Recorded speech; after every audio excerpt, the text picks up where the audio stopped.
Hello YouTube, this is Morgan Airspeed Prime here with my next Avatar news update video. I've got two pieces of news today. First you can see on screen here, but the second is quite interesting and I'll spend more time on, and that is the return of a game we have not heard about in a while. The Journey of Aang board game finally seems to be actually happening, so I'll get into details on that after I cover this. So yeah, what we have here is that the listing for the Barnes & Noble exclusive edition of The Reckoning of Roku, of course, Chronicles of the Avatar Book 5, Roku novel, new author, stuff like that. There is in fact going to be a Barnes & Noble exclusive edition, like there's been for all of the other books. So this was completely expected, which is why I was able to find it this morning. So it does seem to have just gone up. As usual with these, they don't initially tell you what it is. I think closer to release, this will be updated to say what it is in fact included. Based on previous exclusive editions, it's usually new extra pieces of art at the back, some sort of a creator interview, or sometimes like some sort of a deleted scene from a previous book. Will be interesting to see what they do here, because of course it is a different author, so it'd be kind of weird to have like Legacy of Yang Chen deleted content, but we'll see what way they actually go about doing it. Still, this is probably going to be the main edition of the book if you have access to Barnes & Noble that you do want to get, because as you can see here, the hardcover and the exclusive hardcover are the same price. Why wouldn't you get this version? That's the basic idea here. So yeah, where are we at with The Reckoning of Roku at this point is obviously we're 4 months or so away from release. It's July 23rd, of course, is when the book is coming out. We're basically at the point now where we're just waiting for the cover to be revealed. We've had this kind of gold placeholder cover for a long time now. And we're all, I think, definitely at the point where we want to see who the new cover artist is. We want to see an image of Roku on the cover of the Roku novel, because it helps to build up hype for the book. Just that it's not just a placeholder thing. Here's the actual cover. I wonder what color they're going to go for. Is gold the kind of color they're doing here? Does this actually mean anything? Who knows? But if there's a time estimate for the cover based on like last year and the previous years, it usually is by the end of March. So it might be this week, could be, you know, going into next week, maybe with solicitations for kind of like April, maybe it'll get included in that. But it would want to be soon because it's getting close-ish to release, and it's always a good idea to have the cover for the book available as early as possible, of course. Otherwise, we're just waiting for the kind of preview pages and chapters and stuff like that. But that's usually much closer to release, like a month out. So we're still a while away from that stuff. But yes, the cover happening soon should be an exciting piece of news when it happens. And I'll do a video when that happens. Now, the big piece of news for this video, and that is this. Let me just actually move this to the side a little bit just so you can see it here. This is happening on GameFound, not Kickstarter. That's probably the first update if you have been, aware of this game over the years, because it's probably been maybe like 3 years or so. Like we've had information about this from quite a while ago, and it's just gone, like we've had some information, then nothing, websites go down. Then I think there was a point at which they actually gave a date for when there would be a Kickstarter, but then the website went down again and it didn't seem like anything was happening. But now this seems to be finally stuff is happening, and you can see here the campaign is going to be happening on GameFound. So I'll have a link below to the page here so you can look at all the details, but I'll try and go through it as best I can here. So of course this is Avatar Journey of Aang, board game by Bad Crow Games. And yeah, it's a 1 to 4 player game, and at the moment in the information that I can see, I'm not going to say that I particularly understand what the game mechanics are, just from the kind of explanations that have been given in the chat. So I'll go through it as best that I can. But as you can see here, it is a campaign preview. So this is not a thing where you have to back it now or anything like that. Based on the information presented elsewhere, it seems like it's going to be sometime in the summer when the campaign will actually start, where they'll start actually crowdfunding it. At the moment, it is up here to try and get sort of feedback on the sort of initial kind of concept of the game. as well as stuff like you can see from their first update, asking some key questions about, like, what characters do you want to see on tokens and other bits and pieces with the game. So that's the sort of feedback that they're getting at the moment. So let's actually take a look at what we have here. So the current kind of version of this game, we had seen one or two images before, but obviously this is more of the finalized currently version of the game here. So yeah, you can see here, Journey of Aang, lots of different types of cards here. So you can see there's these kind of elemental cards that have effects on all of the corners, and they kind of rotate. So they seem like a pretty big part of the game, and you can see them, I guess, face down over here and up here. But then there's also these technique cards, as you can see here, with like Katara and the Iroh one over here. But then there's also kind of sideways orientated kind of technique cards over here. So I'm wondering, like, what all the different types of these things actually are. Of course, a lot of dice here, because dice seems to be a very central kind of part of this game. And as we go down kind of through the project here, you can see the main kind of cover image here with the kind of Book 1 Aang art. And it is described as being a cooperative tableau dice building adventure. So you are, I guess, as you go through the game, trying to build up your dice pool to have more dice to get through the various challenges.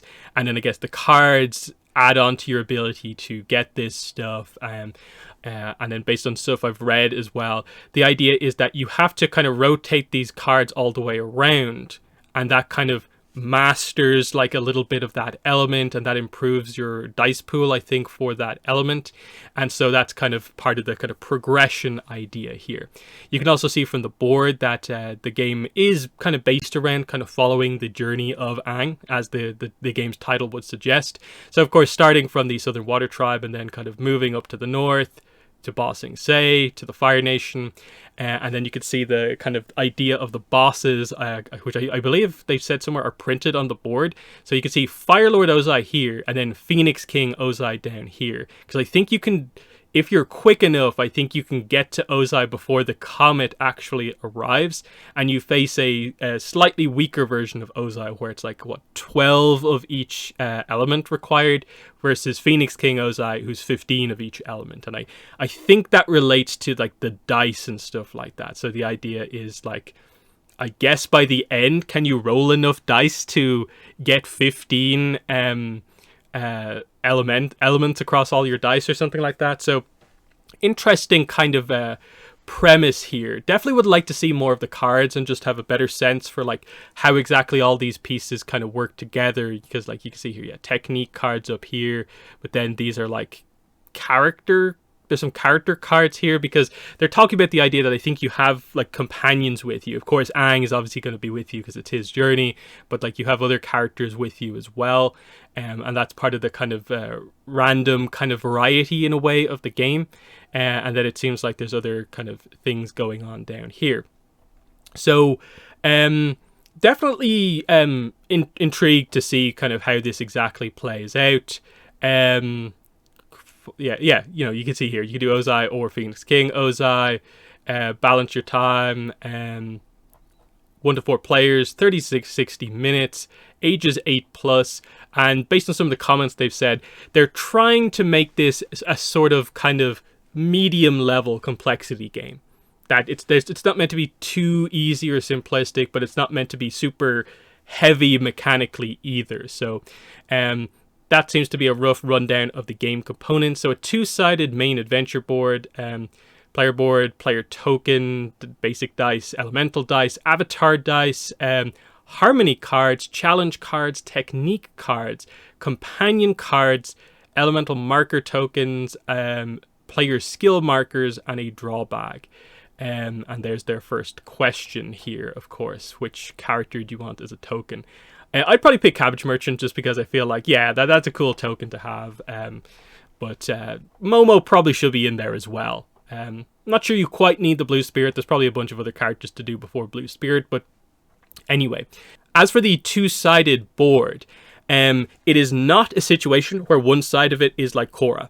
They've said in comments that this is just a TLA because of licensing reasons. So I'm guessing because this is effectively a piece of merchandise, That's the most heavy situation where the two parts of the franchise are kind of the most separate, as we've seen. So while of course I think we all wish it probably could be something like Avatar Legends, kind of Journey of the Avatars, and that like you could play it with Avatar and Korra characters and Kyoshi era characters, they do seem to only have access to the kind of Aang era stuff, which is a little bit unfortunate for a 2020 kind of 4 kind of /5 release game, that it's just kind of locked into the show from 2005 to 2008, especially with like Avatar Studios kind of coming out next year. It just feels a little bit like, come on. Is there any way to kind of bring everything together here? But if that's the way the license works, that's the way it works, I guess. The only other kind of criticisms I would maybe have like initially is just that it does seem to be the case that outside of like their cover art, box art basically, and the art that they have here for the map, it does seem like pretty much everything is either screenshots on some of these cards or standard promo images that we've seen used on other merchandise in other games, which I do think, especially like my audience, I think we like to see more new art in stuff like this to make the product feel really, really kind of interesting and like feel like a 2024 kind of product, whereas this is kind of the 2020, 2021, 2022 era kind of newer art, and we don't even know what kind of beyond that. So again, I don't know how exactly the licensing works when it comes to like, they're doing the kind of game design aspect, but then how much ability to actually do new art do they have? I don't know what the restrictions on that are, but I think general feedback from a lot of fans probably would be like, could we get some new art on these cards just to make it feel that like, hey, even if the game isn't exactly everything I want, I actually would like to have those pieces of art that are new by getting the game, that sort of idea. Because the new map, which seems kind of slightly more detailed and has a bit more kind of going on to it than some of the other maps we've seen, is kind of cool. The other little bit of feedback I'd have is just, I think the line depicting the kind of journey throughout the kind of map it's maybe a little much. Like it feels like it's a little busy, just how I look at this and I see this giant line jumping all over the map before I even look at the map. So I hope that the other side of the map is like a clean version of it. Or rather than maybe some sort of a kind of just slightly different markings, because it is a really cool thing to see the kind of different depiction of the map and to see it so covered up with like basically letters, numbers, and basically just a giant line. It makes it feel a little bit messy, and I kind of would like to appreciate the map a little bit more. And then also, because it's a map, I'm kind of like, can we just get the place names on the map rather than the gameplay kind of things?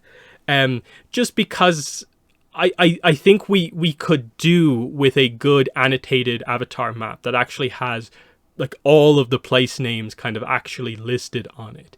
Whereas, some people playing this, like, sure, if you know your stuff, you can look at the map and know where everything is. Like, a lot of fans will know the basic places, but at the same time, it's also like, hey, one of these dots over here is obviously clearly meant to be more like Kyoshi Island, but this is Kyoshi Island like here, but the dot is like all the way over here, and it's just a bit like, I'm not sure about that. And it's kind of like, could this be a situation where maybe the booklet having some of this information instead of it all needing to be just there on the map would kind of be a bit of an interesting thing? But again, I say that from not really knowing how exactly the gameplay works. But if you basically have to follow the same kind of sequence the whole time through, I think that could be like separate. Like you could almost have like a separate thing that just lists kind of the correct path to take or whatever, just to make the board kind of come across just a little bit kind of cleaner. And the place names, I think is something that could be quite interesting, because again, I think people would like that. even if the game doesn't interest them, having a kind of big kind of cardboard kind of map that actually has the place names on it would kind of be cool. If they can't do that, then I would hope that the instructions actually have a rather detailed kind of legend on it that actually lists where everywhere is, because it's just that sort of little lore detail that I think would be nice to have in a game like this. I know that might be kind of taking it too much in a slightly different direction, but if you're trying to make it very story focused based on Avatar, place names that they actually go to on the journey of Aang, I think is a very reasonable ask in all of this. So I hope they don't abandon the sort of like almost like lore aspect of this just in pursuit of the kind of gameplay stuff. But I'm intrigued to see how the game actually kind of plays out. And Bad Crow Games have been in contact with me, so they basically said that when they have copies of the game to kind of send out, they will send me one. So I'm not exactly sure when that is going to happen. It probably won't be like soon, but I'm guessing it will be in or around like probably just about when or just before the campaign actually launches.